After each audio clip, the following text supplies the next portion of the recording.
But as she watched her father laughing with business associates, barely acknowledging her presence, Lena felt more invisible than ever.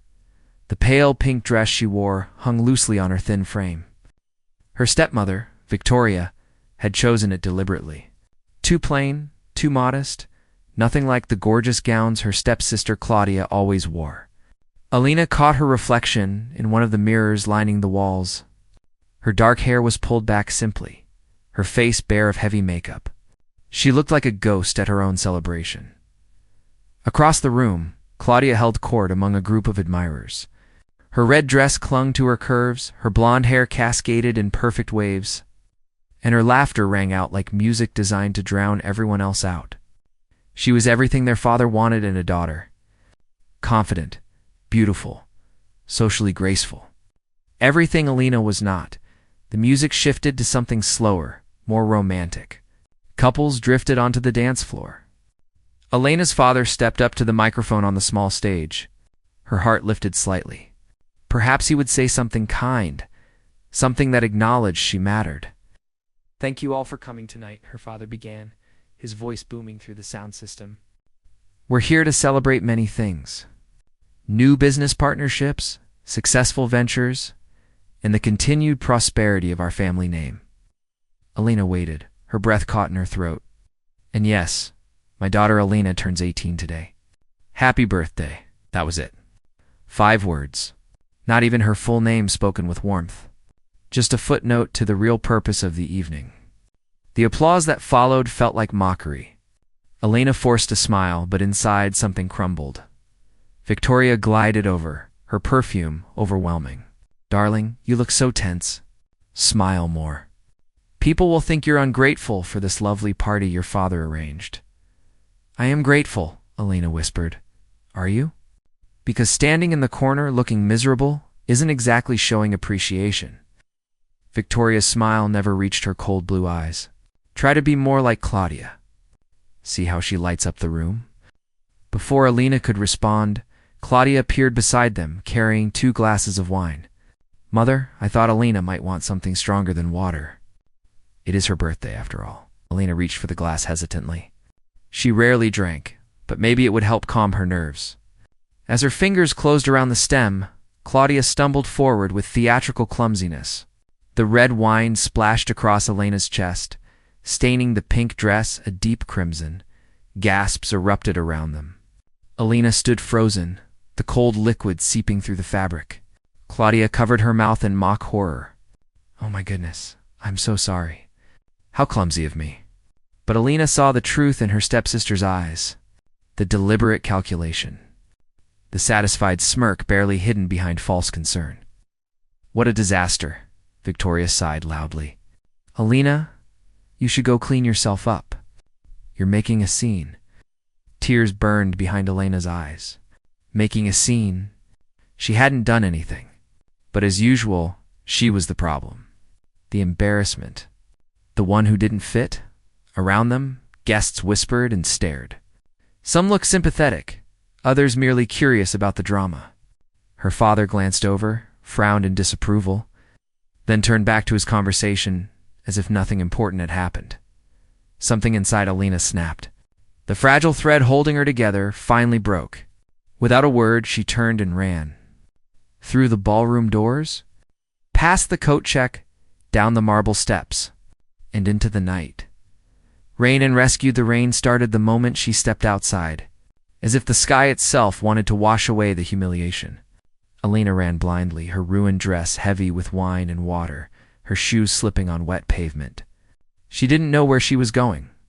Away. Just away from that house, those people, that suffocating life. Finally, her legs gave out. She found herself in a small park, collapsing onto a bench beneath a tree that offered little shelter. The tears came then, mixing with rain on her face. Great sobbing gasps that shook her whole body.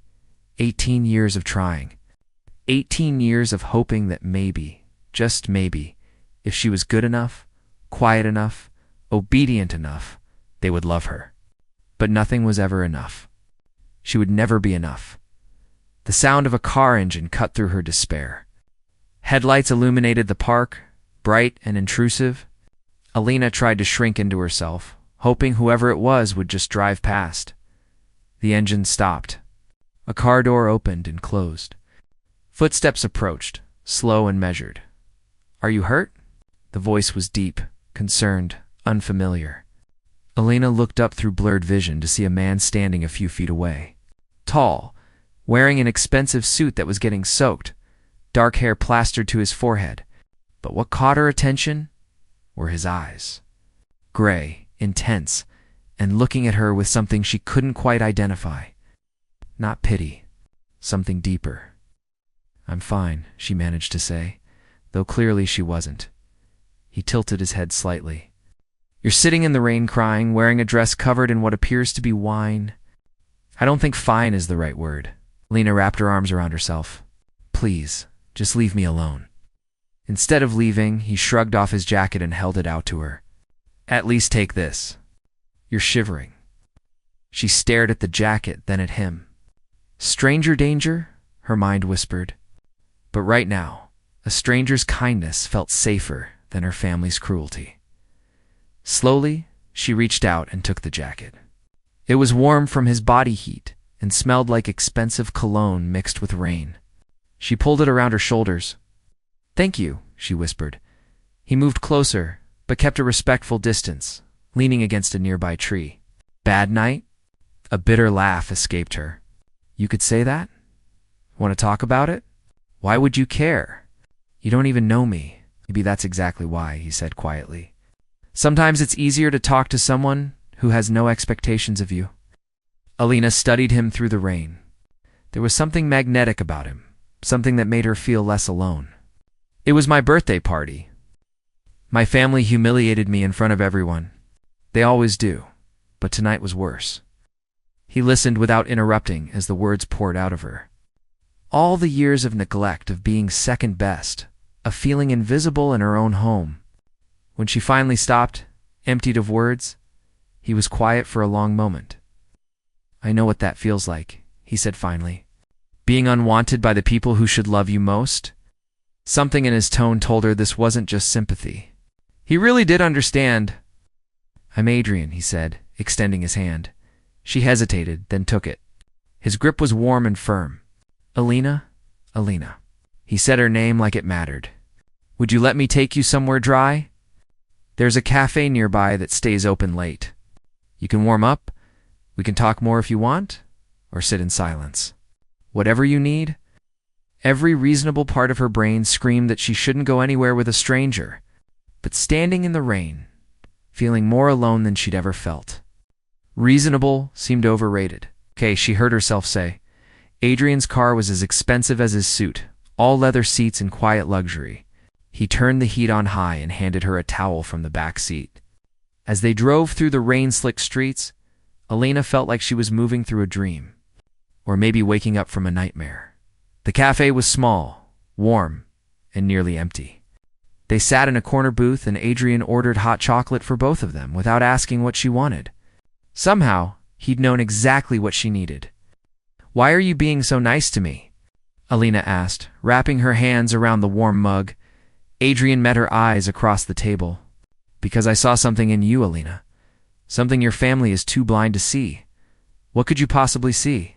"I'm nobody. Nothing. You're wrong." His voice was soft but certain. "You're someone who's been beaten down but hasn't broken. Someone who still cries, which means you still feel. Someone worth saving." Alina's breath caught.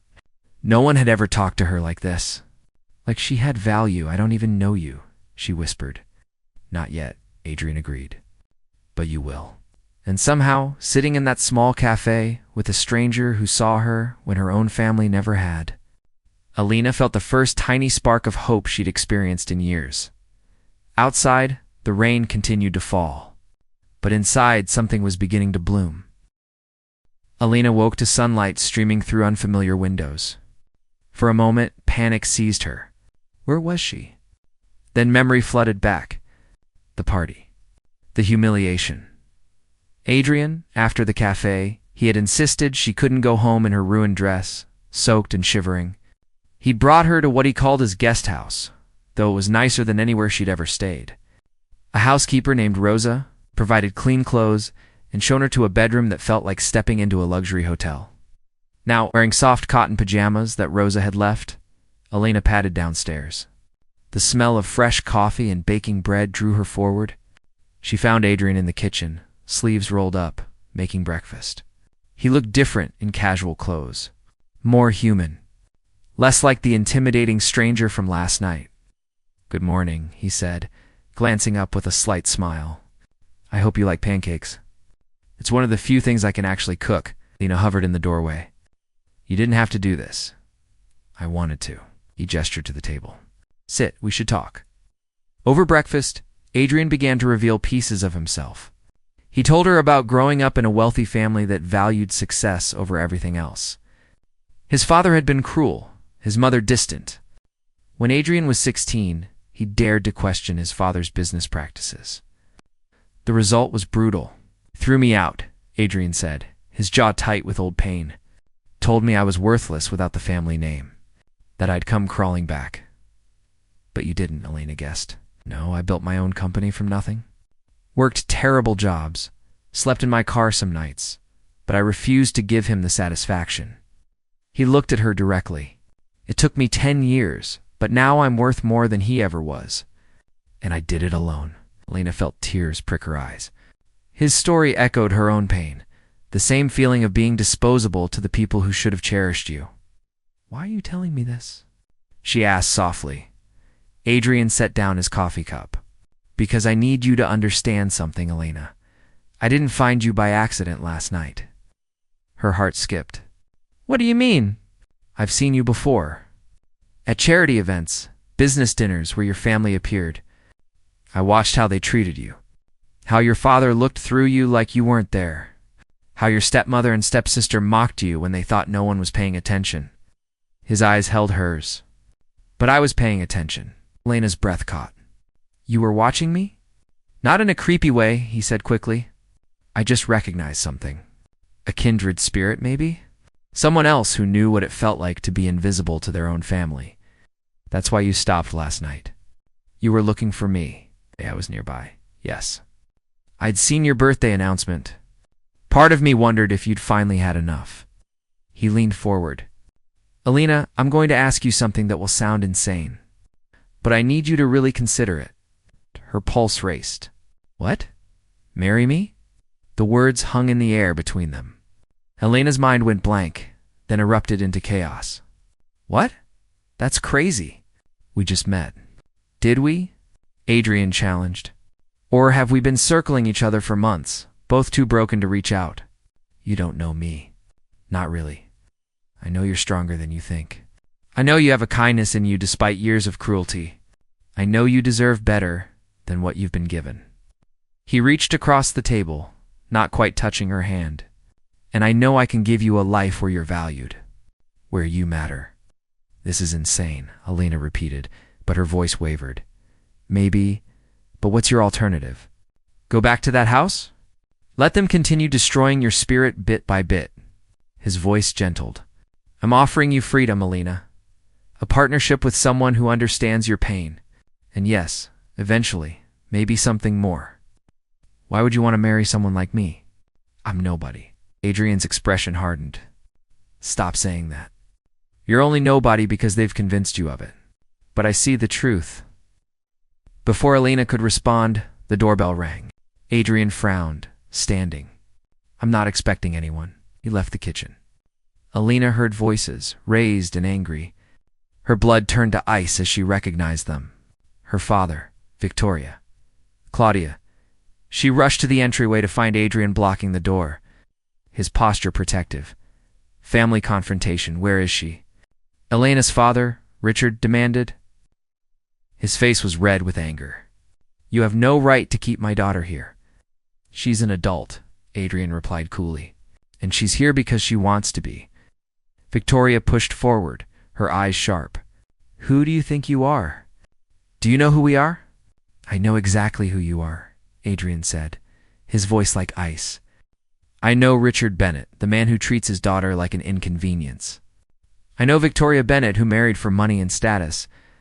And I know Claudia, who delights in cruelty because she's terrified of being ordinary. Claudia gasped, genuinely shocked that someone would speak to her that way. You're Adrian Mercer, Richard said slowly, recognition dawning. The tech billionaire. I am. Alina watched the calculation cross her father's face. Suddenly, she mattered. Not because of who she was, but because of who had taken an interest in her. If this is about business, Richard started, his tone shifting to negotiation mode. It's not, Adrian cut him off. It's about Alina. And she's not going back with you. She's my daughter. Then you should have treated her like one? Adrian's words were quiet but devastating. Alina stepped forward, her heart pounding. He's right. I'm not coming home. Victoria's eyes narrowed. Don't be stupid, Alina. This man is using you. Men like him don't actually care about girls like you, girls like me. Alina felt anger rising, hot and unfamiliar. You mean girls you've spent years telling they're worthless? We gave you everything, Richard protested. You gave me nothing. The words exploded out of her. You gave me a roof and food and called it love. But you never saw me. Never cared what I wanted or needed. I was just an obligation you resented. Claudia laughed, the sound harsh. Oh, please. You're being so dramatic. We're family, no, Alina said firmly. Family doesn't humiliate each other. Family doesn't make someone feel like they're taking up space just by existing. You're not my family. You're just people I happen to be related to. The silence that followed was electric. Alina had never spoken to them like this. Never fought back. She saw the shock on their faces and something else. Fear that they were losing control.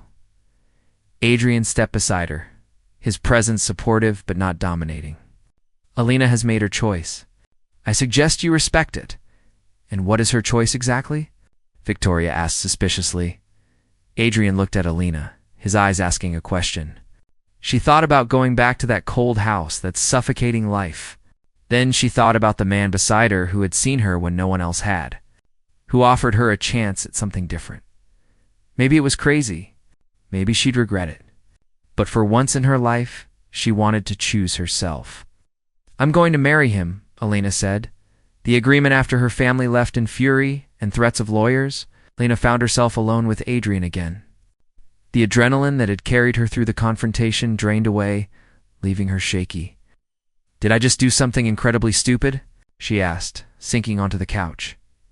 Adrian sat beside her, careful to maintain space between them. That depends. Do you really want to marry me? Or did you just say it to shock them? Alina considered. Both? Maybe? I don't know. This is all happening so fast. And let's slow down, Adrian said. Let's make this clear. I'm offering you a real marriage, Alina. Not a business arrangement where we pretend for cameras. I'm offering partnership, respect, and the space to become whoever you want to be. But you don't love me. Yet, he admitted. But I could, and I think you could too. We understand each other in ways most people never will. That's a foundation worth building on. Lena looked at him, really looked. She saw the loneliness he tried to hide behind confidence. The scars from his own family rejection. The genuine desire to protect her. What would this marriage look like? She asked carefully, whatever we make it. You'd live here, or we could find a place together. You could go to university, start a career, whatever you want. I won't control you or diminish you. I've built my empire. Now I want to build a life. He paused. And yes, eventually, I'd hope for real intimacy. A true partnership. But only when you're ready. Only when it's what you want to. Why me, Adrian? Really? You could have anyone. He smiled sadly. Because everyone else wants the billionaire. You're the only one who saw just a man offering a jacket in the rain. Elena felt tears threaten again, but these were different. Not tears of pain, but of possibility. I'm scared, she admitted. Good. If you weren't, I'd worry about your judgment. He finally reached out, taking her hand gently. But being scared doesn't mean being wrong. Sometimes the scariest choices are the ones that save us. Lena looked down at their joined hands. His was warm, solid, real. A lifeline in chaos. Kay, she whispered. Let's do it. Let's get married." Adrian's answering smile was like sunrise. "Then let's make it official." He disappeared for a moment, returning with a small velvet box. Inside was a ring, simple but stunning. A single diamond on a platinum band, elegant and understated. "I bought this months ago," he confessed. "After seeing you at a gala, standing alone on a balcony while everyone else partied. I told myself I was crazy, but I couldn't stop thinking about you. About how I wanted to be the one who made you smile." He slipped the ring onto her finger. It fit perfectly. Alina stared at it, at the physical symbol of the choice she was making. Her old life was over. Her new one, uncertain and terrifying and full of promise, was beginning. When she asked, "As soon as possible. Unless you want a big wedding?" Alina thought of the party last night, all those people who'd watched her humiliation. "No small, just us and whoever needs to be there legally. In 3 days. I'll arrange everything." 3 days. In 3 days, she would be Alina Mercer. A new name for a new life. As if reading her thoughts, Adrian said, "You're not losing yourself, Lena. You're finding yourself. I promise you that." She wanted to believe him. And for the first time in her life, she thought maybe she could. The morning of the wedding arrived with golden light filtering through clouds. Alina stood before a mirror in Adrian's home, now legally hers too, wearing a dress that made her feel like someone new. It was ivory silk, simple and flowing, with delicate lace at the shoulders. Nothing like the overdone gowns Claudia always favored. This was elegant, understated, beautiful. Rosa had helped with her hair, leaving it down in soft waves instead of the tight styles Victoria had always insisted on. Minimal makeup let her natural features show through. For the first time, Alina looked at her reflection and didn't see someone trying to disappear. She saw a woman making a choice. "You look lovely, dear," Rosa said, adjusting the small flower crown on Elena's head. "Like a fairy-tailed princess." Elena smiled nervously. "I feel like I'm in a fairy tale. The kind where you're not sure if it'll end happily." "All the best ones have uncertain endings," Rosa replied wisely. "That's what makes them worth telling." The ceremony was held in Adrian's garden, among roses and jasmine. Only a handful of people attended. The judge who would officiate, Rosa, Adrian's lawyer Thomas, and a photographer to document the moment. No family on either side. Just 2 people choosing each other. When Alina walked down the makeshift aisle, Adrian's expression stole her breath. He looked at her like she was the only person in the world. Like she mattered. Like she was precious. They stood facing each other under an arch of white flowers. The judge began the ceremony, but Alina barely heard the words. She was too focused on Adrian's hands holding hers, warm and steady. "Alina," Adrian said when it was time for vows, "I promise to see you always. To value your voice. To give you space to grow into whoever you want to become. I promise that you'll never be invisible again. And I promise to love you, not despite your scars, but including them because they made you who you are." Alina's throat tightened. She'd written her own vows on paper, but suddenly they seemed inadequate. Instead, she spoke from her heart. "Adrian, I promise to be brave. To trust this choice we're making. To build something real with you, even though I'm terrified. You gave me hope when I had none. You saw me when I thought I was invisible. I promise to learn to love myself the way you've shown me I deserve to be loved." When the judge pronounced them married, Adrian's kiss was gentle, reverent, full of promise, and Alina felt something shift inside her. Not love yet, but the beginning of it. The seed planted that could grow into something extraordinary, building a life. Weeks following the wedding unfolded like a dream. Alina kept expecting to end, but it didn't. Every morning she woke in the beautiful bedroom she now shared with Adrian. Though he had thoughtfully suggested they sleep in separate rooms until she was comfortable with more intimacy, she'd declined. Something about his presence beside her, solid and safe, helped her sleep better than she ever had. Adrian kept his promises. He enrolled her in the university she'd always dreamed of attending, where she studied literature and psychology. He set up an office for her in his home, encouraged her to pursue her interests, listened when she talked about her classes. But more than that, he taught her about partnership. He asked her opinion on business decisions, genuinely valued her perspective. He introduced her to his friends as his wife with clear pride. He remembered small details, like how she preferred tea over coffee, that she loved old bookstores. Slowly, carefully, intimacy grew between them. Not just physical, though that came too, tentative at first, then deepening into something Alina had never imagined. But emotional intimacy.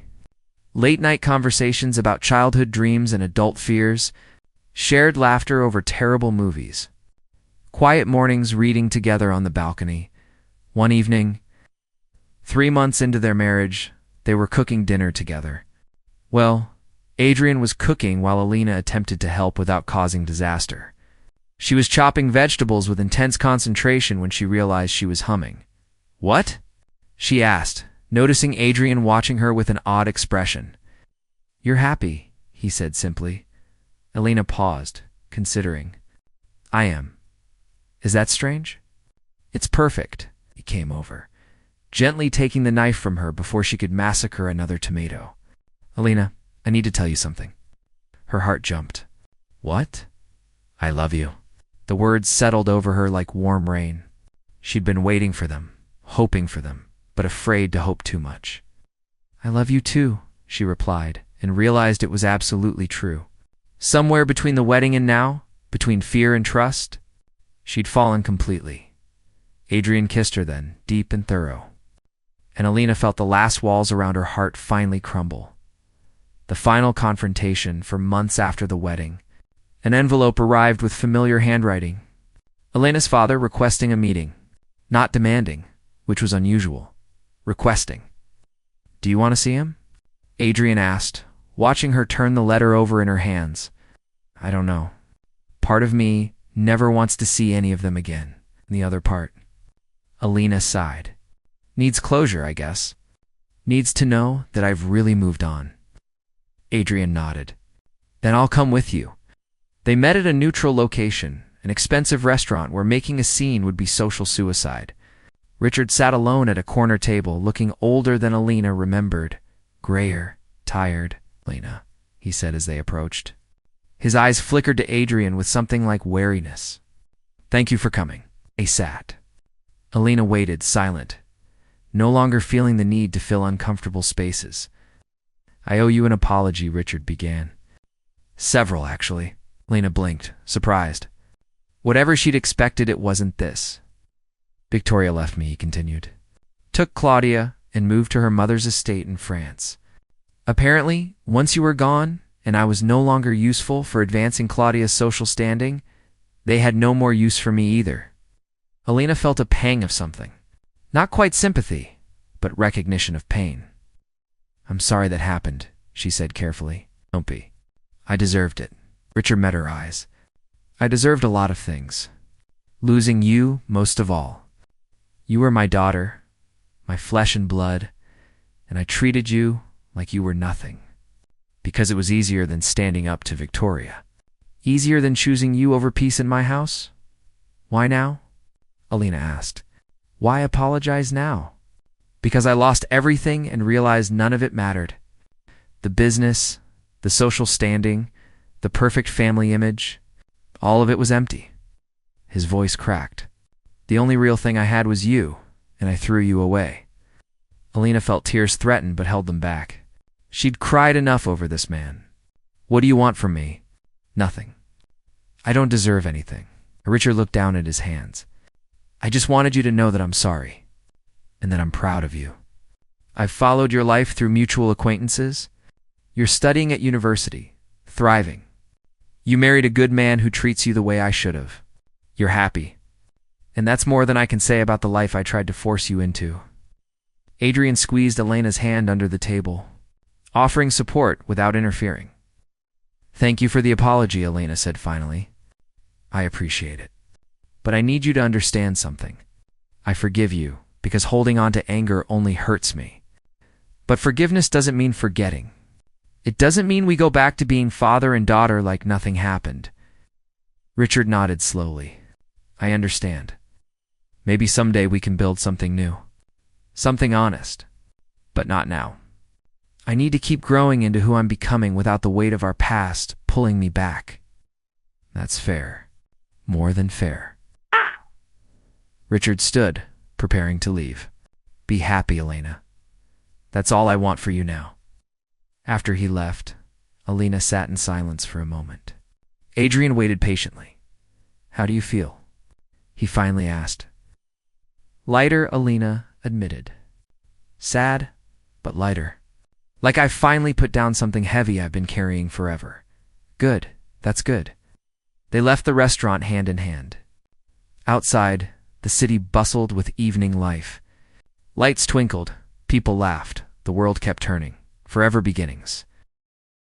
6 months after the wedding, Elena stood in the same garden where they'd married, but everything felt different. She wasn't a scared girl anymore, running from rejection. She was a woman who'd found her voice, her strength, her place in the world. Adrian came up behind her, wrapping his arms around her waist. What are you thinking about? How different everything is. How different I am.